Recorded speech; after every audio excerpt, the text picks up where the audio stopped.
कल तक हमने अपने आधुनिक भारत के इतिहास पार्ट 11 तक पढ़ लिया था, जिसमें हमने दक्कन के निजाम तक पढ़ लिया था।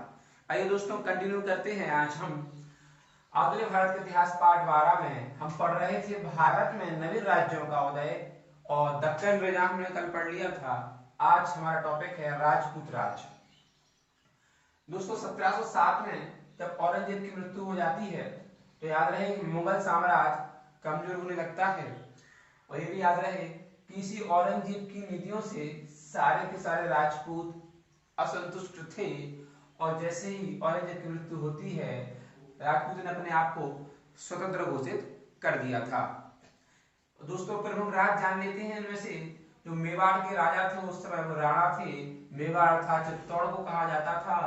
मारवाड़ के राजा जो अजीत सिंह थे, जो आज का जोधपुर है, और आमेर के राजा जय सिंह, जो आज का जयपुर है। प्रमुख राजा हुआ करते थे राजपूत राज्यों के।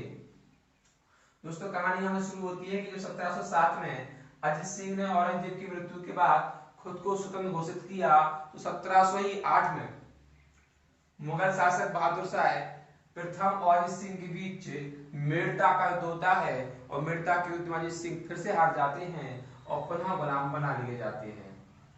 इसके बाद दोस्तों कहानी आगे बढ़ती है और 1714 में हुसैन अली जो सैयद बंधुओं में से छोटा भाई था, और उस समय जो मुगल बादशाह थे फर्रुखसियर, उनके द्वारा हुसैन अली को अजीत सिंह से युद्ध के लिए पुनः भेजा जाता है।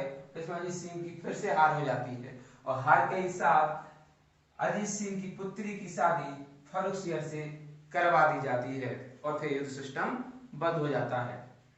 और दोस्तों फिर उसके बाद आमेर का शासक जो जयसिंह हुआ करता था, उसने कुछ महत्वपूर्ण कार्य किए, जैसे कि कल्याणकारी राज का निर्माण करवाया, कुएं सड़कें धर्मशालाओं का निर्माण कराया, और अपने जीवन काल में उसने 2 अश्वमेध यज्ञ भी करवाए, ध्यान रहे।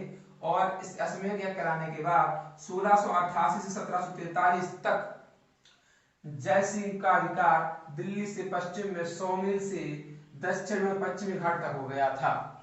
और दोस्तों इसे सवाई मिर्जा के नाम से भी जाना जाता है, और उसे उपाधि दी थी मुगल बादशाह जहांगीर शाह ने, इसलिए जय सिंह को सवाई मिर्जा के नाम से भी जाना जाता है। साथ में दोस्तों यह एक महान खगोल शास्त्री, महान वैज्ञानिक और नगर नियोजक भी माना जाता था, ऐसा इतिहासकार में बताते हैं। साथ में दोस्तों 1727 में उसने एक नए शहर जयपुर शहर की स्थापना की थी, जो वर्तमान में पिंक सिटी या गुलाबी शहर के नाम से जाना जाता है। और दोस्तों जयपुर को पिंक सिटी या गुलाबी शहर क्यों कहा जाता है, उसका तथ्य है कि 1876 में उस समय राजपूतों के राजा राम सिंह हुआ करते थे, और राम सिंह ने महारानी विक्टोरिया के स्वागत में पूरे शहर को गुलाबी रंग से रंगवा दिया गया था, तभी से जयपुर को पिंक सिटी या गुलाबी शहर कहा जाता है। दोस्तों भारत में नवीन राज्यों के उदय में हम अगला पार्ट बहुत जल्द लेकर आएंगे, तब तक उस पार्ट का आप वेट कीजिए। यदि वीडियो अच्छा लगा तो लाइक कीजिए, शेयर कीजिए, सब्सक्राइब कीजिए। Thank you very much.